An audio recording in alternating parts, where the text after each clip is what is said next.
Hey friends, I am Brigid Kaelin. I'm a songwriter, musician, arranger, composer, and I love helping people listen to music a little bit differently, especially the parts that affect your body and your emotions. Not even thinking about lyrics. Though I'm a lyricist myself and I love lyrics, plenty of other people are dissecting lyrics out there, particularly of Taylor Swift.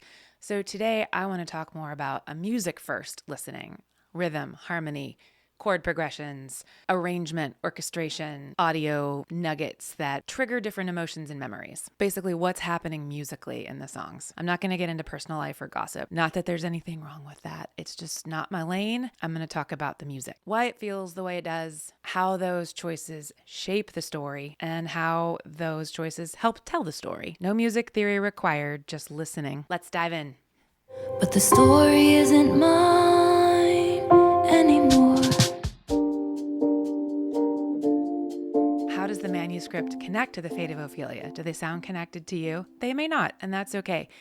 The idea sonically and musically is that the manuscript ends on an F chord, which is not where the manuscript's home chord is. It ends on a chord that represents to our ears not coming home, living in a faraway land. And that faraway land happens to be the same key that the Fate of Ophelia lives in. So in musical terms, for those of you who do understand the music, the manuscript ends on the 4 chord, an F, and the Fate of Ophelia is in the key of F. A couple people will probably come after me in the comments and say that the Fate of Ophelia is not an F. It starts in G minor and then maybe switches to F. We're going to zoom out and look at this from the way that a rock, pop, country musician would chart this, which is what I do. I started life as a classical, so I understand where you're coming from when you talk about those things that say G Dorian, but we're not going to get into that because when you zoom out, everything is based around the notes in an F major. And if I play that again, Anymore. the first chord you hear in Ophelia is G minor, and then it settles into D minor, which contains the same notes from the manuscript, and then we've got their F. To me, it sonically feels like kind of a release. We're releasing away from home. Now, does the Fate of Ophelia flow into Elizabeth Taylor? Let's listen. You saved my heart from the fate of Ophelia.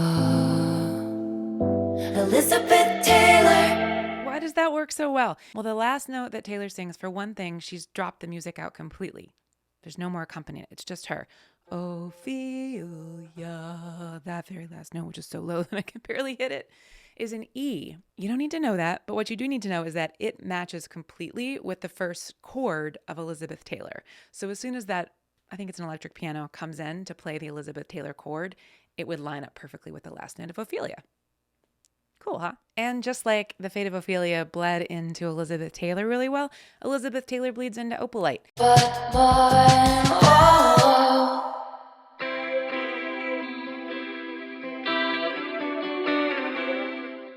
Again, the vocals are isolated. The music drops out and it's just Taylor's voice. Oh, that note right there. That note is a C. It's middle C. What's the very first chord of Opalite? C major 7. It matches beautifully. Opalite into father figure is one of my favorite transitions. Now, I will say there's 2 ways you can listen to it, and I'm going to show you both. So the first one is just straight up, we're going to put that drum intro, which does indeed, some of you have pointed out, is the same drum part from Blank Space. It's very similar.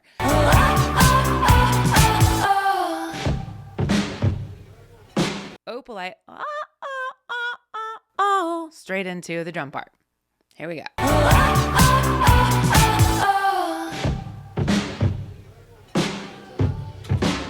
And did you catch that restaurant in the background that I think is the Bluebird, because what else could it be? But I said I wasn't getting into the lore.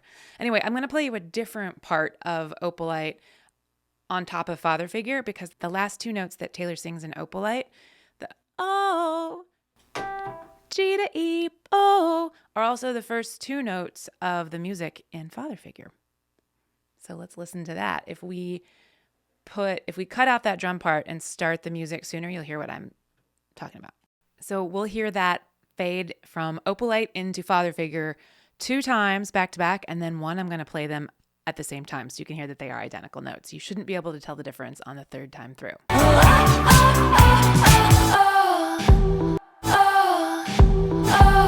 How does Father Figure transition into Eldest Daughter?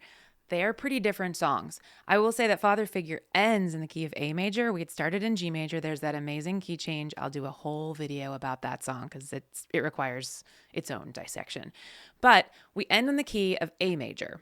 Eldest Daughter is back to G major. So even though we're in the key of A major, in Father Figure, the very last chord that you hear from the music is an E major chord. As Father Figure fades away, it lingers on this note here, a B. Oh, that's not a B. It lingers on a B, and it holds that B. There are some other notes going on, but it holds this one, and the B fits very nicely into the G major chord that begins Eldest Daughter. Have a listen. Saw potential.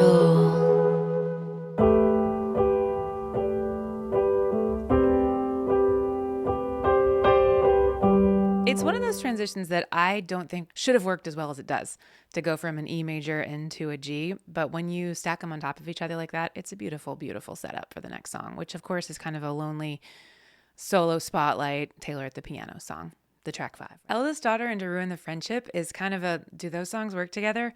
Listen to this though. I place the drums at the exact point where she says, never gonna leave you now. And the drum beat to the intro of Ruin the Friendship kind of mirrors the pattern of those syllables. Listen to this. Never gonna leave you now. I should be a DJ, right? I do love the end of Eldest Daughter because it's, I think, the first time on this record where the melody note matches the chord perfectly and all of the instruments are still in the song with her voice. She's not alone. She's got friends, guitars, pianos with her. Never gonna leave you now. Here's a different way we can merge those songs. On the Never Gonna Leave, she's on a C major chord. Never gonna leave you. And our ears want and hear, and they get to hear that in Eldest Daughter, the home chord. But if we layer the first kind of chord of Ruin the Friendship right over it, instead of going from the C to the G, which is the 4 to the 1, away from home to home, again, don't worry about the actual words, just the away from home feeling to the resolved resolution. What if we went from away from home to the 5 chord, which is your we're going home soon, I promise. And that becomes the first chord of Ruin the Friendship. So it's actually within the same key. Listen to this. Never gonna leave you now.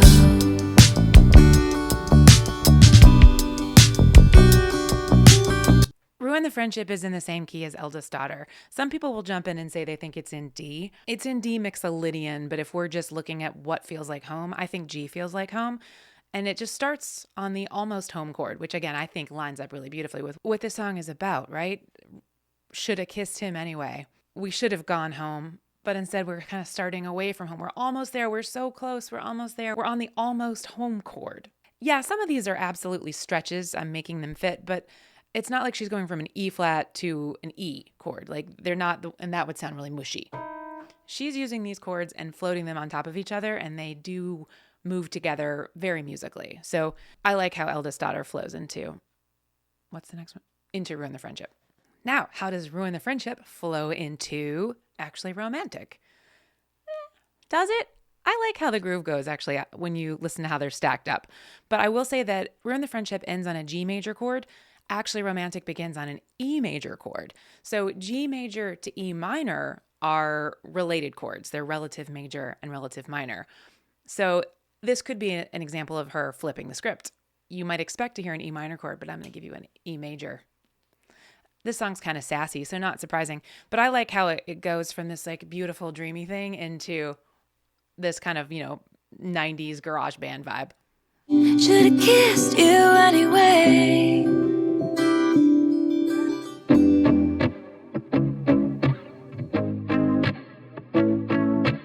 Want to hear that transition spaced out a little bit? Here we go. Should've kissed you anyway.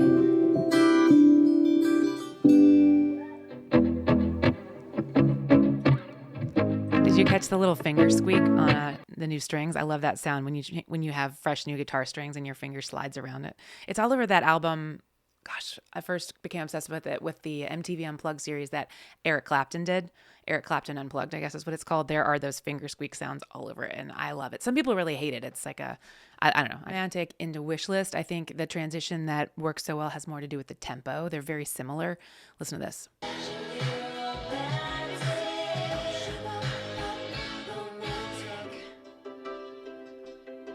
Pretty close. Pretty cool, huh? The key, actually Romantic, is written in E major. The last chord, though, is the 4 chord. It ends on the 4, just like we talked about in the manuscript. It ends on the 4, ends somewhere else. That could be lyrically related to the storytelling, is like, yeah, I'm just going to leave that somewhere else. I'm not going to bring this home because I don't really care that you're talking about me, right? It's actually romantic. Cool, you'll be over there. But bringing it back into ending on the 4, how's that related to Wishlist? Well, it's similar to the song before where we had a relative major and minor, except again, we make that minor into a major chord. I know that's confusing. But basically, actually Romantic ends on an A major and Wishlist begins on a C major chord. The big expanded version of the C major chord that it is, I think it's a C major 7, add 9. It's a big jazz chord. It's got a whole bunch of notes in it. So a lot of notes would fit with it. So I think that's more about the tempo overlapping.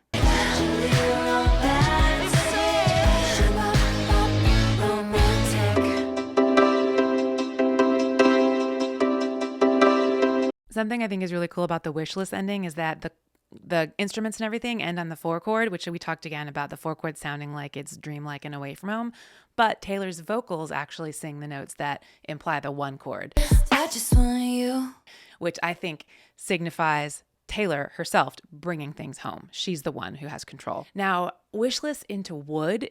I just want you. Is pretty cool because first off, we're opening a totally different vibe. I don't know if you've seen one of my shorts videos where I pointed out there's a sound at the beginning of Wood that no one really has talked about, and I'll play it for you now. It's a clicking sound. It's hard to hear over this, but I encourage you to, well, I don't know if you're going to be able to do this. I was able to isolate the sound waves and crank it up so I can hear. I'm hearing a depth of pushing an old button, like one of those. At first I said Sony Walkman, but it's not. Actually, look, I have a Walkman near me. It sounds like that, but it reminds me of one of those bigger players that were kind of rectangular. They had like a little red recording button and you'd push it. That's what it sounds like to me. Somebody else said it sounds like a jukebox. It doesn't sound like the jukebox that I had. I just gave a jukebox away pretty recently, but I think that could be it too. Anyway, it's a fun sound. So Wishlist goes straight into almost like you're time traveling, right? We're going from this I'm at home now to... And then there's a white noise that's why it makes me think it's cassette, because I think if it was a jukebox that was playing 45s, then it would be, we'd hear the vinyl scratch, but instead we hear this white noise. Did you hear that? Anyway, so Wishlist into Wood. Settle down, got a wish list. I just want you. Sonically, what's going on there? Yes, everybody's noticed the Jackson 5 reference, which, by the way, is a totally different chord. Same groove, different key, different chord voicing. But yes, it reminds me of that too. But there's lots of things that are referential on this album. How does Wood start? Wishlist into Wood. Let's listen to that. Settle down, got a wish list. I just want you. When you overlap it like that, you've got this, I just want you. So the last notes of the instruments play in Wishlist, even though Taylor's voice brings it sort of home to the 1 chord, if you're just listening to the instruments, that bass ends on an F, which again is the 4 chord. However, guess what key Wood is in? It's in the key of F. It sort of starts on a G minor, just like Ophelia, into B flat, but it lands on the home chord. So the last chord that the band plays on Wishlist is the key that Wood is in. Perfect connection. Settle down, got a wish list. I just want you. How does Wood sonically connect to Canceled? The last melody of Wood is this descending F major. And then the beginning of Canceled is a descending scale of a very different kind. It's a descending G minor scale. I'm not going to get into which Greek one. So similar to... Instead of a major descending like we had in the happy song Wood, we get a minor descending in a little more angry song. Makes sense. I'm going to overlap them in a couple different ways just so your ears can hear how they might fit together. And then I'm going to try to overlap the descending scales exactly. Redwood tree, it ain't hard to see his love was the key that opened my thighs. You thought that it would be those G minor chords that are being played underneath the beginning of Canceled fit beautifully under that last descending melody of Wood. So you can kind of lead one into the other and it sounds cool. Redwood tree, it ain't hard to see his love was the key that opened my thighs. Okay. Canceled and Honey are the two that I think fit together the least. However, I kind of love the contrast between like an angry song in a minor key into this glowing song about joy and happiness. And this sounds like a first dance at a wedding song. And so I kind of love that they don't actually have a lot in common sonically. It's almost just like they're two separate things. And so we're going to keep them apart. However, let's listen to that anyway. Exactly who your friends are. So one of the things that's interesting that she does, of course, is drop out all the instruments. So it's ones with matching scars. What that does to our brains is it takes us away from that key of G minor for a while. So it's not totally shocking when we jump into Honey in D, I think. You can call me honey if you want, because I'm the one you want. The tempo isn't too far off. We're the ones with matching scars. So maybe that's the key. They're actually very similar in tempo. Makes it less jarring. We're at Honey into the Life of a Showgirl featuring Sabrina Carpenter. How do they fit together? Well, Honey's in the key of D, Showgirl's in the key of G. So for one thing, following a D chord with a G chord brings you home because D is the 5 of G.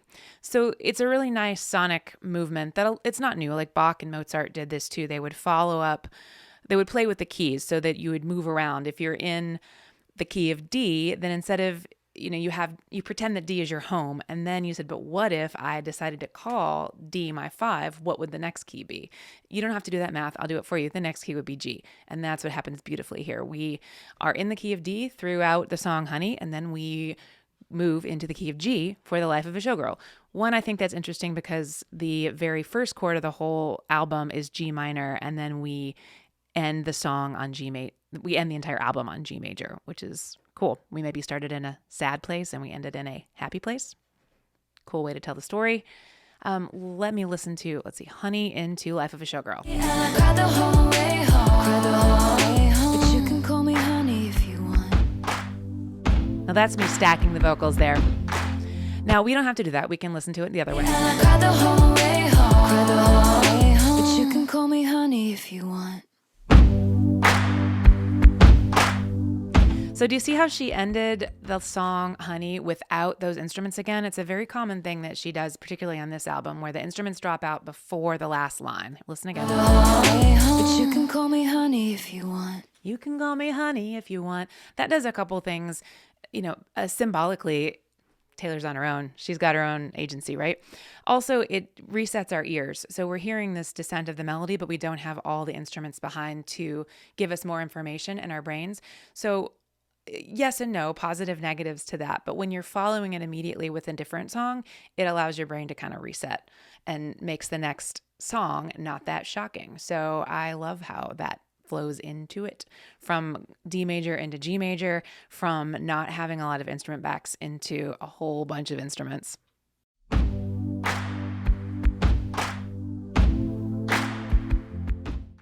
Showgirl ends on a G major chord. I think it fades out for a long time, so it's hard to tell where we're going to end, but I'm hearing G major last. Again, opens on G minor, ends on G major. I am Brigid Kaelin, and I'm going to stop there because I could talk about these things forever, as you can tell. Please like and subscribe, and maybe share this to your socials if you liked it or found it interesting. I really am excited to be doing these musical deep dive takes on Taylor Swift. I know a lot of people have done lyrics, personal life and stuff, but I find the music fascinating, and I've studied and taught music for years. So I love doing the audio work for you. And I also I'm going to leave some links below to other pages because I do have some music lessons and I'm working on some other projects that can help explain some of this music theory stuff to you. But thanks for hanging out, and I will see you in the next one.